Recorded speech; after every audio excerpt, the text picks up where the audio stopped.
જય હિન્દ મિત્રો, ધ્યેય કમ્પ્લીટમાં તમારું સ્વાગત છે। તો મિત્રો આજે આપણે જોવાના છીએ 6 જુલાઈ 2026ના પરીક્ષામાં પૂછાવાની શક્યતા છે એવા કરંટ અફેર્સના 15 જેટલા પ્રશ્નો। તો મિત્રો જો શક્ય હોય તો આ પ્રશ્નોને તમારી બુકમાં લખી લેજો, જેથી કરીને મિત્રો તમારે જ્યારે પણ એક્ઝામ આવે અને મિત્રો એનું રિવિઝન કરવાનું થાય ત્યારે તમે સરળતાથી એનું રિવિઝન કરી શકો। અને હા મિત્રો, આપણે કરંટ અફેર્સ રોજે રોજ જ કમ્પ્લીટ કરતું જવાનું છે। મિત્રો આમ કરવાથી તમને ફાયદો શું થશે તો કે જ્યારે પણ મિત્રો તમારે એક્ઝામ આવશે ત્યારે કરંટ અફેર્સ તમારે કમ્પ્લીટ હશે।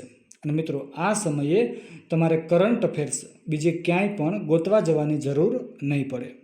ત્યારે મિત્રો તમારે માત્ર ને માત્ર એનું રિવિઝન જ કરવાનું રહેશે।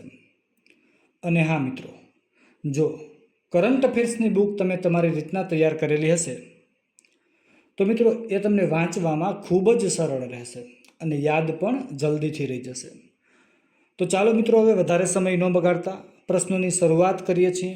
પણ એ પહેલાં જો મિત્રો હજી સુધી તમે આપણી ચેનલને સબસ્ક્રાઈબ નથી કરી તો મિત્રો ચેનલને સબસ્ક્રાઈબ કરી લો અને આ વિડીયોને તમારા દરેક મિત્રોને શેર કરી દો। તો ચાલો મિત્રો હવે આગળ વધીએ અને પ્રશ્નોની શરૂઆત કરીએ। પ્રશ્ન પહેલો જોઈએ, ભારતનું સૌપ્રથમ ખાનગી રીતે વિકસિત ઓર્બિટ લોન્ચ વ્હીકલ મિત્રો એનું નામ છે વિક્રમ-1। આ રોકેટના પ્રથમ પરીક્ષણનું નામ શું રાખવામાં આવ્યું છે? તો મિત્રો એ રાખવામાં આવ્યું છે આગમન। પ્રશ્ન બીજો જોઈએ, તાજેતરમાં કયો દેશ ભારતીય યુપીઆઈને અપનાવનારો 10મો દેશ બન્યો છે? તો મિત્રો એ દેશ છે ગ્રીસ। પ્રશ્ન ત્રીજો જોઈએ, તાજેતરમાં કઈ રાજ્ય સરકારે ઓપરેશન સુરક્ષિત સાયબર સ્પેસ શરૂ કર્યું છે? તો મિત્રો એ રાજ્ય છે આપણું ગુજરાત। પ્રશ્ન ચોથો જોઈએ, તાજેતરમાં રાષ્ટ્રીય મહિલા આયોગ દ્વારા મુશ્કેલીમાં મુકાયેલી મહિલાઓની મદદ માટે કયો નવો ટોલ ફ્રી હેલ્પલાઇન નંબર શરૂ કરવામાં આવ્યો છે? તો મિત્રો એ છે 14490 એટલે કે 14490। પાંચમો પ્રશ્ન જોઈએ, તાજેતરમાં શાંતિ રક્ષા મિશન માટે કયા દેશમાં 651 ભારતીય સેનાના જવાનોને તૈનાત કરવામાં આવ્યા છે? તો મિત્રો એ દેશનું નામ છે કોંગો। છઠ્ઠો પ્રશ્ન જોઈએ, તાજેતરમાં સી ફૂડ એક્સપો ભારત 2026નું આયોજન કયા શહેરમાં કરવામાં આવ્યું છે? તો મિત્રો એ આવેલું છે ચેન્નઈમાં। મિત્રો આ ચેન્નઈ કયા રાજ્યમાં આવેલું છે એ કોમેન્ટ કરી અને જણાવી દેજો। પ્રશ્ન સાતમો જોઈએ, તાજેતરમાં કયા રાજ્યમાં આવેલ બોરજુલી વેટલેન્ડને જંગલી ડાંગરના સંરક્ષણ માટે જૈવ વિવિધતા વિરાસત સ્થળ જાહેર કરવામાં આવ્યું છે? તો મિત્રો એ છે અસમમાં આવેલું। કયા રાજ્યમાં આવેલું છે મિત્રો આ બોરજુલી વેટલેન્ડ કે જેને જૈવ વિવિધતા વિરાસત સ્થળ જાહેર કરવામાં આવ્યું છે તો એ આવેલું છે અસમ રાજ્યમાં।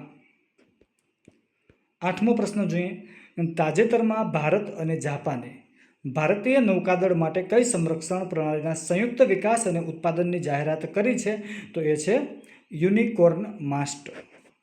નવમો પ્રશ્ન જોઈએ, તાજેતરમાં રાષ્ટ્રીય માર્ગ સલામતી બોર્ડના અધ્યક્ષ તરીકે કોની નિમણૂક કરવામાં આવી છે? તો મિત્રો એ છે નીતિન રમેશ ગોકર્ણ। દસમો પ્રશ્ન જોઈએ, વિકસિત ભારત ગેરંટી ફોર રોજગાર અને આજીવિકા મિશન ગ્રામીણ યોજનાનું રાષ્ટ્રવ્યાપી લોન્ચિંગ ક્યાંથી કરવામાં આવ્યું છે? તો મિત્રો એ કરવામાં આવ્યું છે એક ગામમાંથી અને મિત્રો એ ગામનું નામ છે મુક્કાવરીપલ્લી। શું છે મિત્રો? મુક્કાવરીપલ્લી। અને મિત્રો આ કયા રાજ્યમાં આવેલું છે?